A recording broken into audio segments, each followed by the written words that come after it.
الفيديوهات اللي فاتت استخدمنا كتير من السلاش كوماندز جوه الكلاد كود، زي مثلا سلاش بيرميشن اللي بنحدد من خلاله صلاحيات الكلاد، سلاش موديل عشان نغير نوع الموديل، سلاش اكزit علشان نقفل السيشن، وهكذا. ولكن في الفيديو ده احنا هنتعلم حاجه اقوى شويه، وهي ازاي نعمل كاستم سلاش كوماند خاص بينا. مبدئيا كده انت ممكن تسال نفسك سؤال مهم جدا، هو احنا ليه اصلا ممكن نبقى محتاجين نعمل كاستم سلاش كوماند؟ هل السلاش كوماندز الموجوده بالفعل مش كافيه؟ الحقيقه انها كافيه جدا لحاجات كتير، ولكن اثناء الشغل على مشروع كبير هتلاقي نفسك بتكرر نفس البرومبتس كتير جدا. خلينا نشوف مثال عملي عشان نفهم. تخيل انك اثناء الشغل عايز كل شويه تطلب من الكلاد كود ان هو يعمل لك كود ريفيو لفايل معين، فتطلب منه مثلا ان هو يشوف لك هل في باجز ولا لا، هل في مشاكل في البرفورمانس من ناحيه الريدابيلتي، الكود كويس ولا لا، هل في كود سميلز، وتطلب منه ان هو يقترح عليك امبروفمنتس. فممكن تكتب برومبت بالشكل ده. انا هنا بطلب منه ان هو يعمل لي ريفيو للفايل ده اللي هو الاندكس.tsx، هل في باجز ولا لا، ويشوف لي البرفورمانس والريدابيلتي، ويقترح عليا كمان لو في امبروفمنتس ممكن نعملها على الفايل ده.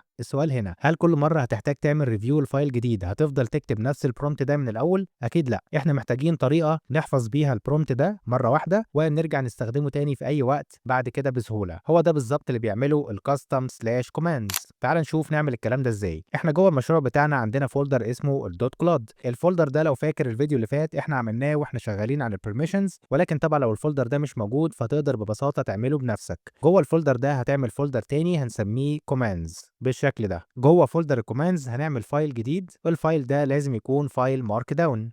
يعني مثلا هنسميه اي اسم، وليكن مثلا جو داش ريفيو دوت ام دي. تقدر تختار الاسم اللي انت عايزه، المهم ان هو يكون دوت ام دي. وكمان خد بالك من نقطه مهمه جدا، اسم الملف هو اسم الكوماند اللي انت هتعمله. يعني احنا سمينا الفايل بتاعنا ده جو داش ريفيو دوت ام دي، فبالتالي الكاستم كوماند اللي احنا هنستعمله هيكون اسمه سلاش جو داش ريفيو. اول لما هنشغل الكوماند ده زي ما هنشوف مع بعض كمان شويه، الكلاد كود هيروح يشغل الفايل ده. طيب تعالى نفتح الفايل ده كده ونكتب فيه ديسكريبشن بسيط. ده كده مجرد وصف للكوماند بتاعنا بيظهر في القائمه بتاعه السلاش كوماندز جنب اسم الكوماند. هنشوف الديسكريبشن ده مع بعض دلوقتي. فبعد ما بتعمل كده الكوماند بتاعك وبتعمل سيف للفايل ده، احيانا الكلاد كود بيحتاج ان انت تعمل ريستارت للسيشن علشان يشوف الكوماند الجديد اللي انت ضفته. خلينا كده نمسح الكلام ده ونعمل سلاش اكزit علشان نقفل السيشن، ونرجع نفتح سيشن تانية علشان نضمن بس ان الكلاد كود هيقدر يقرا الكوماند الجديد اللي احنا عملناه. دلوقتي بقى لو جينا هنا قلنا سلاش جو ريفيو، مجرد بس ما انت كتبت جو ظهر طبعا الكاستم كوماند اللي احنا لسه عاملينه اللي هو جو داش ريفيو، وده كده الريفيو كود كواليتي. ده الديسكريبشن اللي احنا كاتبينه في الفايل زي ما انت شايف كده. طبعا هو دلوقتي مش بيعمل حاجه، لو ضغطت على انتر مفيش اي حاجه طبعا هتتعمل. هيقول لك ايرور هنا invalid request error، انت مش كاتب له ان هو يعمل ايه، فده مجرد كوماند فاضي. فتعالى بقى نرجع تاني للفايل ونكتب فيه البرومبت اللي احنا عايزين الكلاد كود يبدا ينفذه. فنيجي هنا كده ونكتب البرومبت بتاعنا، ممكن نكتبه بالشكل ده. انا هنا بقول له اعمل لي ريفيو للفايل ده. هنرجع للارجيومنت دي كمان شويه. بقول له بقى طبعا اعمل لي ريفيو من ناحيه الباجز، البرفورمانس، الكود سميلز، الريدابيلتي. بعد كده بطلب منه هنا يقترح عليا امبروفمنت ويقول لي الامبروفمنت ده انت عايز نعمله ليه. طبعا تقدر هنا تكتب اي برومبت انت عايزه.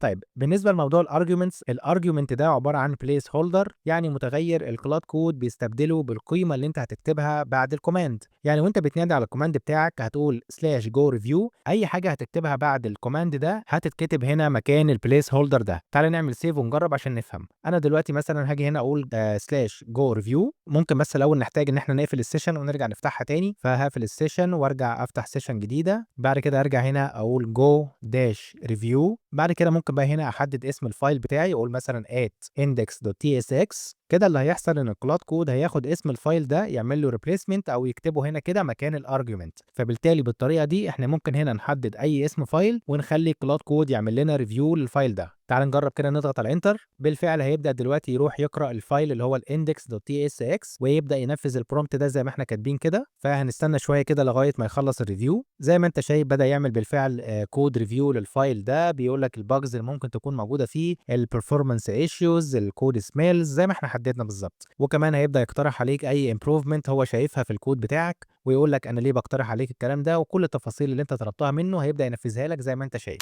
لو اخدت بالك هتلاقيني اخر سطر هنا في الكوماند انا بقول له لو الارجيومنت ده مش موجود، يعني لو احنا عملنا ران للجو ريفيو من غير ما نحدد له اسم فايل معين، وقتها انت روح دور لي على كل الفايلات اللي هي بتنتهي ب .tsx موجوده جوه المكان ده source components pages، ابدا اعمل لي لها ريفيو. طيب تعال نجرب الكلام ده. هنقول مثلا سلاش جو ريفيو بعد كده انا هنا مش هحدد اي حاجه، فبالتالي الارجيومنت دي هتكون فاضيه، فبالتالي من المفترض ان هو يروح يدور لي على كل الفايلات اللي موجوده جوه البيجز. طبعا لازم تكون بتنتهي ب .tsx ويعمل لها ريفيو. تعال نجرب مع بعض. هنضغط على انتر. بالفعل زي ما انت شايف كده بيدور لك على كل الفايلات ال .tsx جوه البيجز. لو خدت بالك كده من الفولدر بتاعك، احنا عندنا هنا جوه السورس كومبوننتس عندنا البيجز فيها 2 فايلز، الاندكس.tsx والنوت فاوند.tsx. هو هنا بيقول لك ان هو اوريدي عمل ريفيو خلاص للاندكس.tsx، هيروح دلوقتي على النوت فاوند.tsx هو كمان يعمل له ريفيو. فده الريفيو بتاع النوت فاوند برضو من ناحيه الباجز والبرفورمانس والكود سميلز والريدابيلتي وكل الكلام ده. هي دي الطريقه اللي احنا بنعمل بيها كاستم سلاش كوماند. يعني الخلاصه الكاستم سلاش كوماندز بتسمح لك ان انت تحتفظ ببرومبت معين انت عارف ان انت هتستعمله كتير، بحيث ان انت ترجع تشغله في اي وقت عن طريق كلمه واحده بس او كوماند واحد بس، مش مضطر ان انت ترجع تكتب تاني نفس الكوماند من الاول. طبعا ده هيخليك تبني ورك فلو مخصص للمشروع بتاعك، وطبعا هيخلي شغلك مع كلاد كود يكون اسرع وانضف. في الفيديو الجاي بقى هنروح لموضوع تاني مهم جدا، وهو الهوكس، الكلود هوكس، ازاي بنستعملها جوه المشروع بتاعنا، ازاي من خلالها بنتحكم في الورك فلو بتاع البروجكت اللي شغالين عليه.